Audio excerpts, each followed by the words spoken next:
আজকের এই স্বাধীনতা বিপ্লব ও সংহতি দিবসের এই বিশাল জনসভার সম্মানিত সভাপতি, উপস্থিত আমাদের প্রাণপ্রিয় নেতা জনাব লিয়াকত আলী ভাই সমর্থনে আয়োজিত আজকের এই বিশাল জনসমুদ্রের আমি আজকের এই প্রমাণ করে আমি এতদিন শুনেছি, চোখে দেখি নাই, বাঁশখালীর মা বোনেরা লিয়াকত ভাই যে এত ভালোবাসে আমি সৌজন্যকে কোনোদিন দেখি নাই।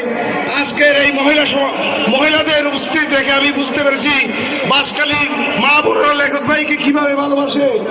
আমি আজকের এই বিশাল জনসভার যে বাঁশখালী মানুষের আকাঙ্ক্ষাকে জনাব তারেক রহমানকে আমি ভারপ্রাপ্ত চেয়ারম্যানকে আমরা অনুরোধ করবো আমাদের বাঁশখালীর প্রতিটি মানুষের এই ভালোবাসা এবং আকাঙ্ক্ষাকে মূল্যায়ন করার জন্য, আজকের এই বাঁশখালীবাসীর এই ভালোবাসাকে সম্মান দেওয়ার জন্য। এই বলে আমি আমার বক্তব্য শেষ করলাম। আসসালামু আলাইকুম।